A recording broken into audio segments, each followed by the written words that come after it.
واللہ لا یہدی القوم الفاسقین، اور اللہ ہدایت نہیں دیتا فاسق قوم کو۔ یہاں پر ہدایہ کے معنی ہیں وہ ہیں لطف و کرم کے ساتھ رہنمائی کرنے کے، اور انسان کو اللہ کی طرف سے 4 انداز سے ہدایت کی گئی ہے۔ ایک ہدایت تو جس کا ہم نے پہلے ادراک کیا ہے، پہلے سمجھا ہے، کہ وہ ہدایت ہے عقل فطانت کی شکل میں، اور انسان کو عقل دی گئی ہے کہ وہ اپنا راستہ اختیار کرے۔ دوسری ہدایت کی قسم ہے جو وحی کے ذریعے اللہ تعالیٰ نے پیغمبر بھیج کر اور کتابیں نازل کر کے عطا کی ہے، اور تیسری ہدایت وہ ہے جو توفیق جن کو مل گئی ہے، اور یہ توفیق کے معنی میں ہدایت کا لفظ قرآن پاک میں استعمال ہوا ہے۔ اور چوتھی بات ہے آخرت میں اللہ کی جنت کی طرف رہنمائی۔ اور جو لفظ فسق ہے، فسق کے معنی ہے کوئی شخص دائرہ شریعت سے بار بار نکلے تو اس شخص کو فاسق کہتے ہیں۔ اور عام طور پر جو عربی میں یہ لفظ ہے وہ گدری کھجور کے اپنے چھلکے سے باہر نکل آنا کے لیے استعمال کیا جاتا ہے، اور چھوٹے بڑے مختلف گناہوں کے لیے فسق کا لفظ بولا جاتا ہے۔ تو فاسق جو دائرہ اطاعت سے بار بار نکلے، اور ایک بار پھر دوسری بار پھر تیسری بار، اور یہ اس کی عادت ہو، اس کو فاسق کہا جاتا ہے۔ تو یہاں پر اس آیہ مبارکہ کے 3 حصے ہمارے سامنے آتے ہیں۔ پہلا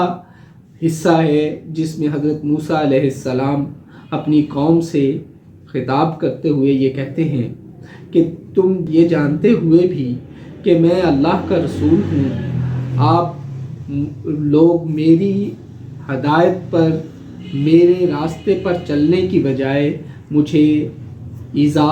پہنچاتے ہو، مجھے رنج پہنچاتے ہو۔ یہاں حضرت موسیٰ علیہ السلام کے متعلق مختلف مفسرین نے یہ لکھا ہے کہ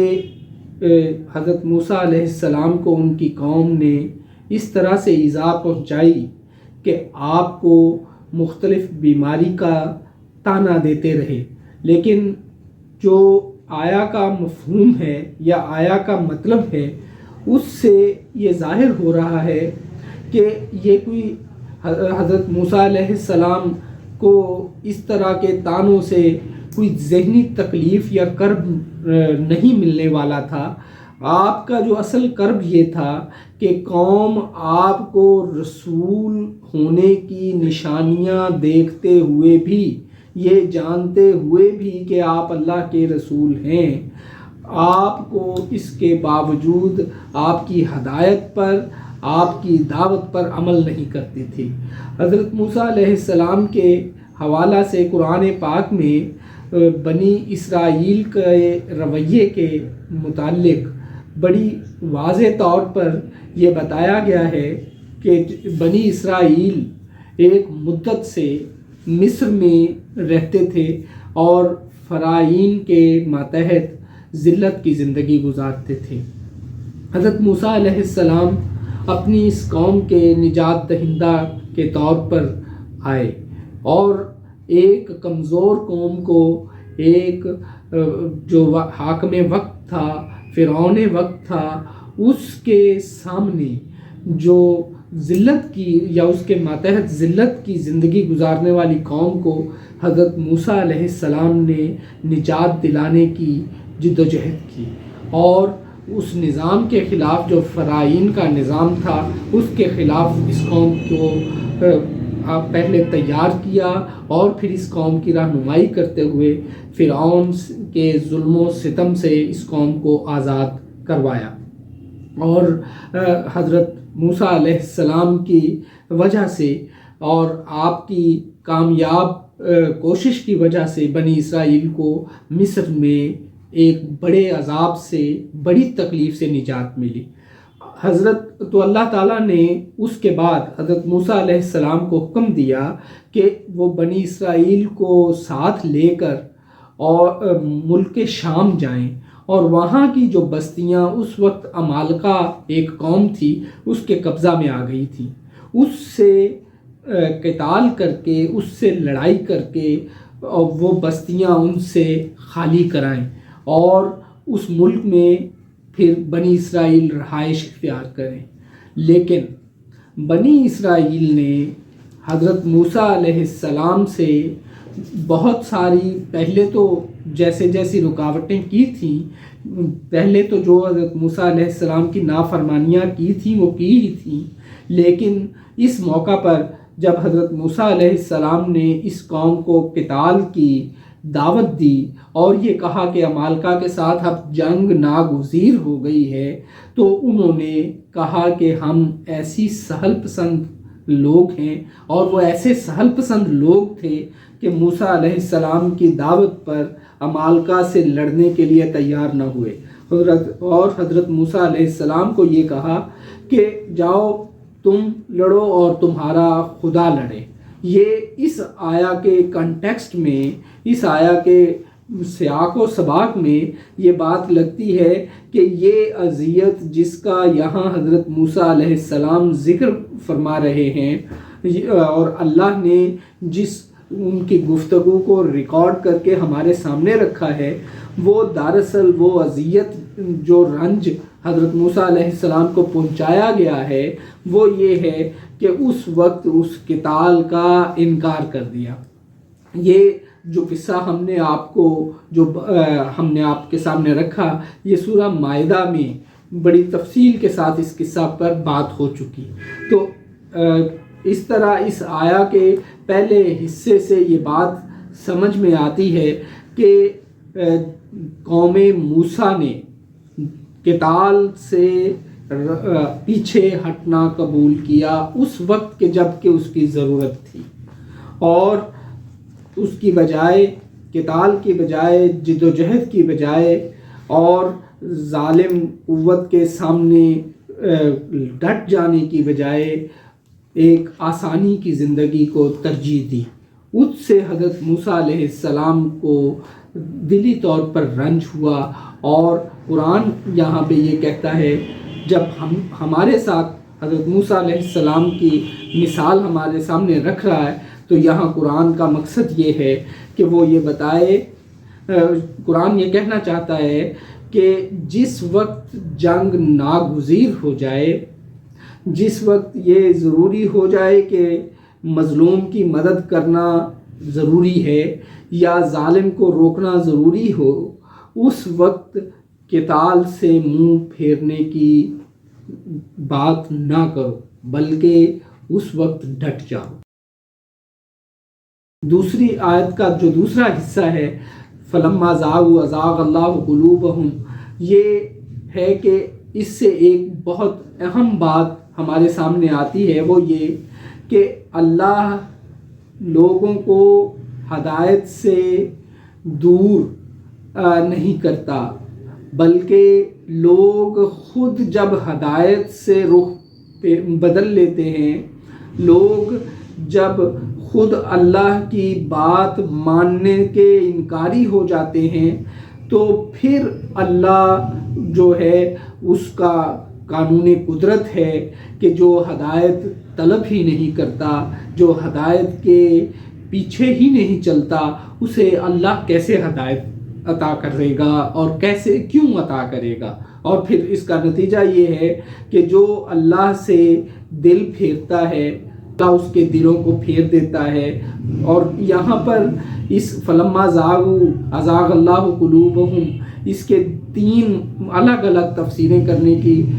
کوشش کی گئی ہے۔ ایک تو یہ کہا گیا کہ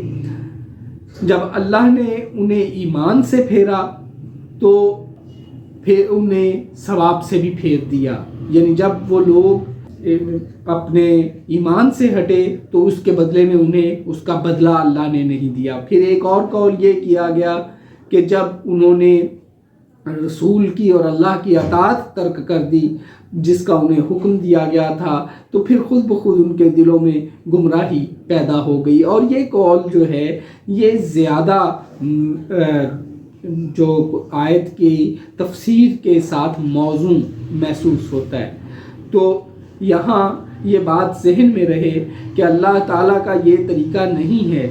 کہ جو لوگ خود ٹیڑھی راہ پر چلنا چاہیں انہیں وہ زبردستی سیدھی راہ پر چلائے، ورنہ تو پھر یہ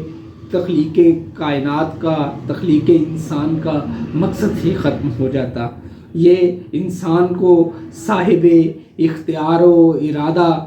بنایا گیا ہے، اس سے یہ اختیار دیا گیا ہے کہ وہ سیدھا رستہ اختیار کرے یا غلط رستہ اختیار کرے۔ یہ انسان اپنی تقدیر کا، اس کی تقدیر میں یہ لکھا ہوا نہیں ہے کہ وہ گمراہ ہو۔ تقدیر کے پابند نباتات و جمادات، مومن فقط احکام الہی کا ہے پابند۔ اب جو انسان کو یہ اختیار دیا گیا ہے کہ وہ سیدھا رستہ اختیار کرے یا غلط رستہ اختیار کرے، اسے پابند نہیں بنایا گیا۔ جو لوگ زبردستی، جو لوگ اپنی آزاد مرضی کے ساتھ خود نافرمانی پر تلے ہوئے ہوں، ان کو اللہ تعالیٰ زبردستی ہدایت سے سرفراز نہیں فرماتا۔ اور کسی شخص یا کسی قوم کی گمراہی کا آغاز بھی اللہ کی طرف سے نہیں ہوتا، بلکہ خود اس شخص یا اس قوم کی طرف سے ہوتا ہے۔ اور اللہ کا، البتہ اللہ اپنے بندوں کو اور سب انسانوں کو اس نے جو، جیسا کہ ہم نے دیکھا کہ ہدایت کی جو دو بڑی قسمیں ہیں، جن میں ایک عقل ہے اور دوسری وحی ہے، جو دو بڑی قسموں میں، دو بڑے انداز میں لوگوں کو ہدایت فراہم کی گئی ہے، لوگوں کو ہدایت دی گئی ہے اور انہیں سیدھا رستہ بتایا گیا ہے کہ اس رستے کو اختیار کریں۔ لیکن جو کرنا چاہے یہ اس کے لیے ہے، جو نہیں کرنا چاہے اور جو بھٹکنا چاہے اسے چونکہ اللہ نے آزادی دی تھی، تو جو بھٹکنا چاہے تو پھر اس کے لیے سوائے عذاب کے یا سوائے اس عمل کے نتائج کے کچھ اور بات نہیں کہی جا سکتی۔ عام طور پر یہ سمجھا گیا ہے ہمارے یہاں کہ ہمارا جو عمل بھی ہے وہ سارے کا سارا ہم اس کے تقدیر کے پابند ہیں۔ عمل سے فارغ ہوا مسلمان بنا کے تقدیر کا بہانہ،